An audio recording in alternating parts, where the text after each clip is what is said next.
Counterstrike Global Offensive is a game about terrorism and counter-terrorism.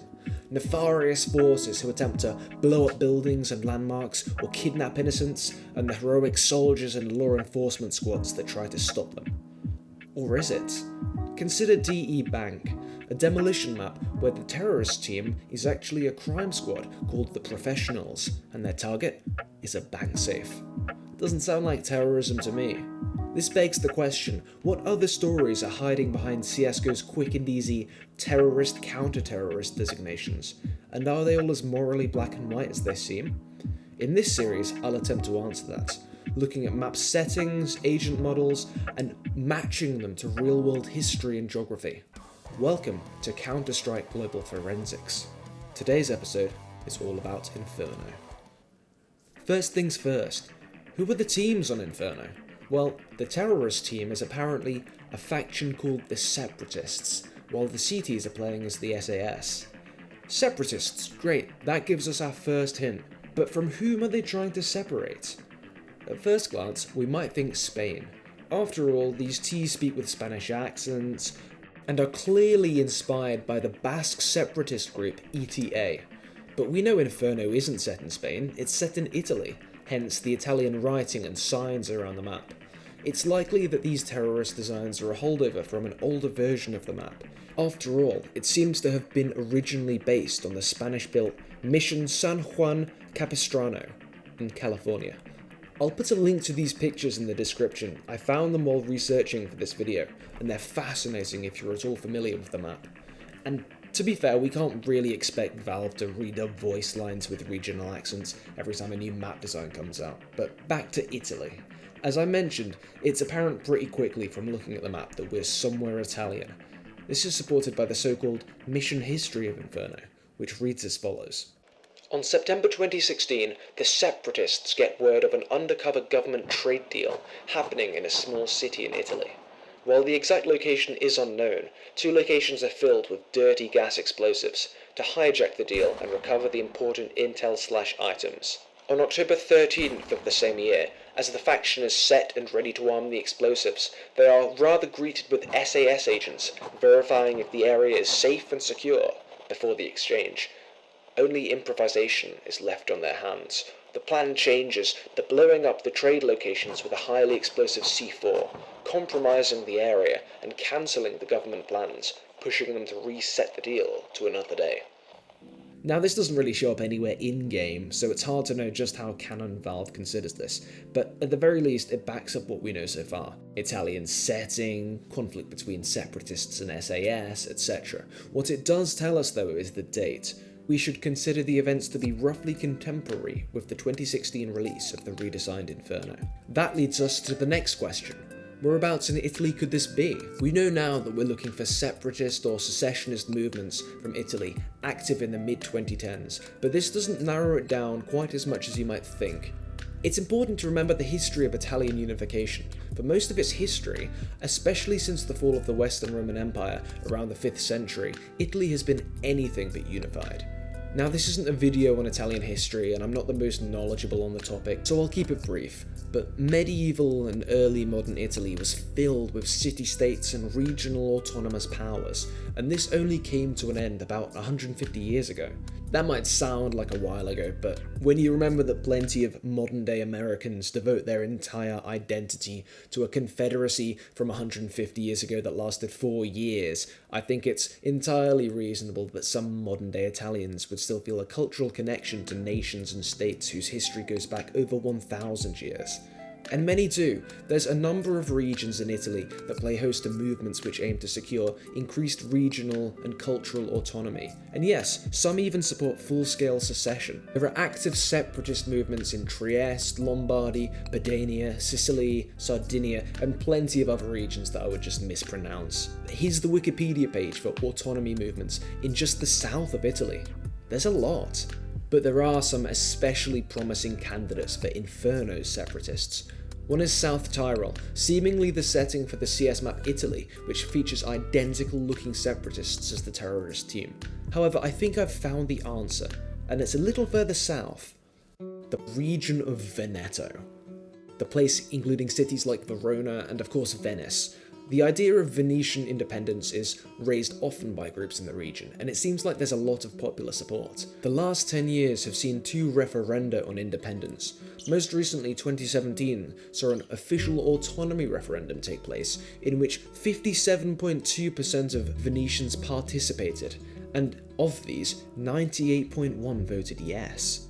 This support seems to be for economic reasons as well as cultural ones. As anyone even remotely familiar with history will know, Venice was a powerful, wealthy and independent republic for hundreds of years before Italian unification, and it appears modern-day Venetians have strong regional identities as a result. And interestingly for our purposes, Venetian separatism has almost turned violent a few times recently. A group of secessionists famously tried to storm St. Mark's Square, seen here in facsimile on DE Canals, with a tank in 1997. And in 2014, just 2 years before Inferno was set, over 20 secessionists were arrested in Venice on suspicion of plotting terrorist acts in the name of independence, seemingly with their own homemade tank. Bit of a theme there. Now, it doesn't look like these charges ever went anywhere, so maybe it wasn't 100% true, but these incidents certainly seem to suggest that if an Inferno-style campaign of violent secession were to take place in mid-2010s Italy, there's no better candidate than Veneto. Some areas in Veneto even fit the theme and skybox of Inferno to a T. No pun intended. There is another detail in Inferno which seems to point to Veneto as its setting. According to a road sign, Second Mid is actually named Via Dante, in an obvious nod to medieval Florentine poet Dante and his famous poem The Inferno. But this isn't all Dante was known for, far from it. The poet was famously exiled from his home city of Florence and spent the remainder of his life elsewhere in Italy, including, you guessed it, Veneto, living in Verona for a time and even dying as a result of an ill-fated trip to Venice. One of Dante's other famous works is De Vulgari Eloquentia, an influential treatise which argues for the use of vernacular regional languages over the more standardized Latin, common in Italy since its last unification under the Romans, and as such is a very fitting reference for a map possibly styled around Venetian secession. Via Dante is likely just a reference to the Inferno, and all this other Dante stuff is probably accidental, but it fits really well. So now we have our setting and motive for Inferno's terrorists.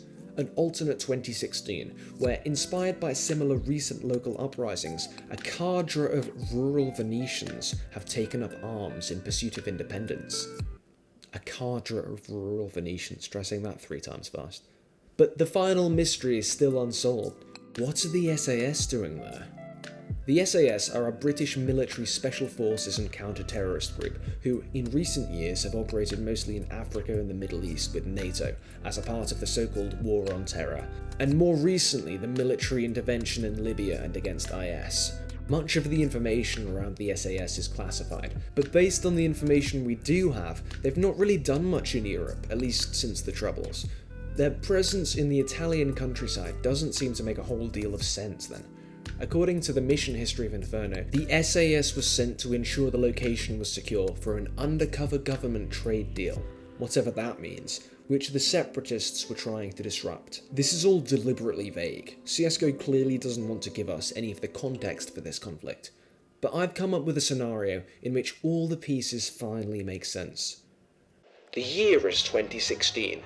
Following popular sentiment and a few failed uprisings in Venice, the region of Veneto is sick of having its wishes for autonomy ignored.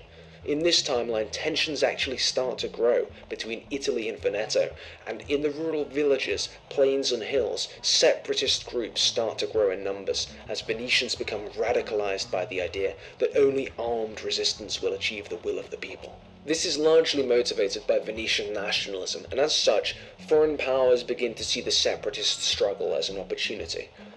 Italy was a founding member of NATO, and if Veneto manages to break away, it will weaken the alliance. Veneto isn't concerned with what it considers to be an outmoded relic of the Cold War. It's concerned with Veneto, and so the separatists are covertly funded by NATO's enemies.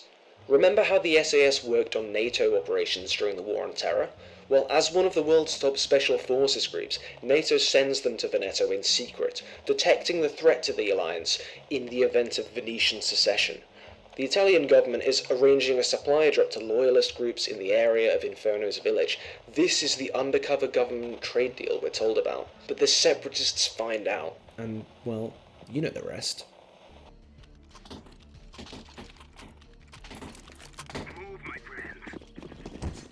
Now, this is all wildly unrealistic, I know that, but it's also the only way I can account for all of the information we're given about the map. The Italian setting, the Separatists, and the S.A.S. If you can think of a more plausible one, please do throw it in the comments section, I'd love to read it. But in this scenario, are the terrorists still terrorists? Or are they freedom fighters? What is an acceptable price for freedom? The goal may be noble, but do the methods undermine this? In a post-9/11, post-ACAB world, we owe it to ourselves to question media's use of labels like terrorist and counter-terrorist. You terrorist? You know, you use that word so much it's lost all meaning, Mr. P. It's like, at this point, what's a terrorist? It's a guy you don't like. Big deal. The complexities of geopolitics are all but erased when you mention the T word.